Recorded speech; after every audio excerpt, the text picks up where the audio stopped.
بسم الله الرحمن الرحيم الحمد لله رب العالمين والصلاة والسلام على أشرف الأنبياء والمرسلين سيدنا ونبينا ومولانا محمد صلى الله عليه وسلم وعلى آله وصحبه أجمعين وبعد. السلام عليكم ورحمة الله تعالى وبركاته. كيف حالكم؟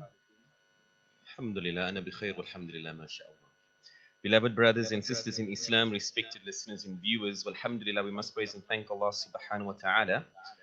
Alhamdulillah, I just want to congratulate those who have been following the Fiqh series. Alhamdulillah, you've completed the first 7 lines of the book. Alhamdulillah, you must feel very proud. Alhamdulillah.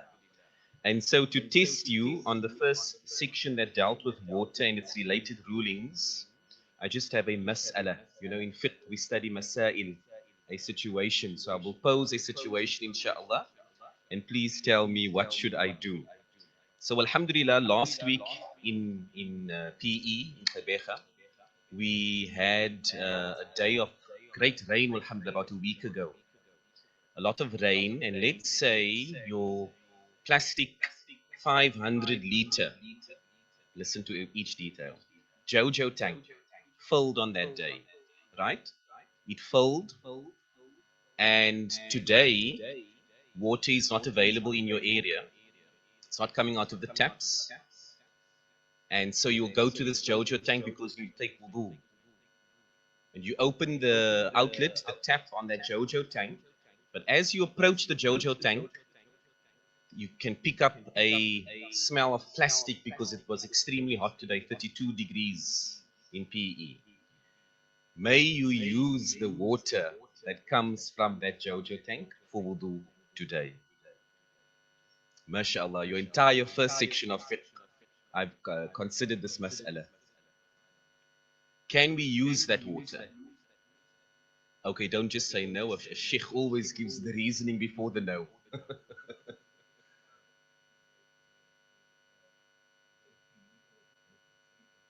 Right?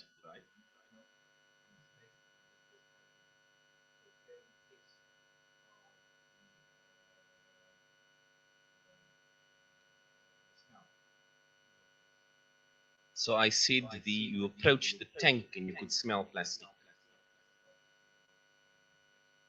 So based on, according to Shaykh Hakim, alhamdulillah, if the water smells like plastic, is it لا يجوز غير جائز, impermissible? Is that the fatwa we're giving for the water? Or would we give it a different ruling in fiqh? We could give the ruling makruh based on that it's been heated by the sun. But for ma mushammas, there's a prerequisite. I've mentioned 3 prerequisites for ma mushammas to give the ruling of makruh. There we go. So, mashallah. So is the Jojo tank out of copper or iron? Plastic. So it doesn't qualify. But excellent for thinking, alhamdulillah. So the waters can be used, but we could extend the ruling of makruh. We could extend it to that, but it would still be permissible. But we have to look at the context, alhamdulillah. Jazakallah khairan, excellent thinking from the fuqaha in Masjidut Taqwa, alhamdulillah. Beloved brothers and sisters, let's get into our new section today, alhamdulillah. One line I'm only going to share with you. So this is the second section, Al-Fasl al-Thani, Qala al-Musannif rahimahullah. So we are in the chapter of Tahara. We are still in Tahara. We've moved away from water, and now the author begins a new section, and he states, وَجُلُودُ الْمَيْتَةِ تطهر بالدباغ إلا جلد الكلب والحنزير وما تولد منهما أو من أحدهما. And we'll pause there. So the author states, and the hides or the skins of maita.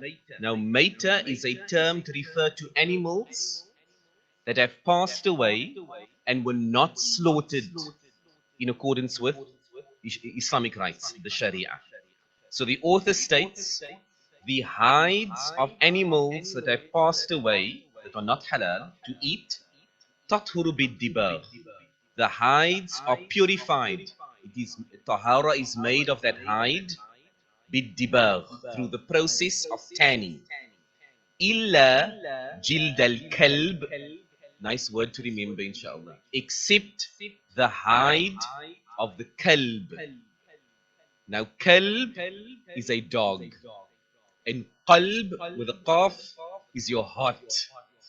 So whenever you make a dua, please pronounce the qaf and say, oh Allah, qalbi, my heart, and not kalbi, my dog. Okay? So the author states, except the hide of a dog, wal hinzir. What is hinzir? Pig.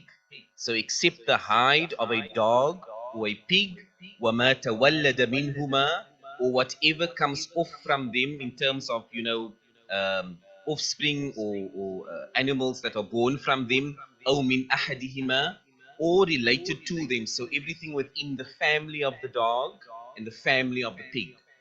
What rulings do we get from this line? So firstly, we deduce, the author says, and what we can understand, is if an animal is not halal for consumption, right?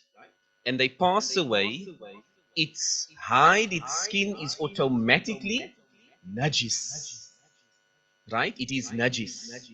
But now there's a process to make that hide tahir.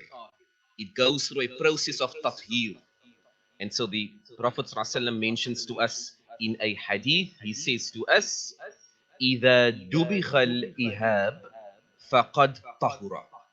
If you take the hides of animals and you tan it, it then becomes tahir, according to the Prophet ﷺ. So what is tanning? Taking the hide and essentially, as the authors indicate, that you remove all elements of moisture. So in other words, it's a process of making it leather. Right? The hide of the animal becomes leather. So, as we understand from here, and this is the teaching for this evening, inshallah, that the hides of animals only become pure through a process of tanning, then they are tahir, except the hides of two animals, which means we may not, as Muslims, purchase, nor wear, nor use leather that originates and comes from two animals or their families, a dog and a pig, right? I must also mention as a side note that the madhahib actually differ on these two animal categories. The majority of, in fact, all the madhahib agree definitely a pig. A pig can never be purified. It remains najis in its lifetime, and after it passes on, it will always be najis. But interestingly, the madhahib differ on the dog. So some ulama say the dog is, it is technically possible, but this book, of course, focuses on the fiqh of the Shafi'i madhab. So within the Shafi'i madhab, the dog's hide, skin may not be purified at all. That's not possible. جزاك الله خيرا وصلى الله وسلم عليه والحمد لله رب العالمين.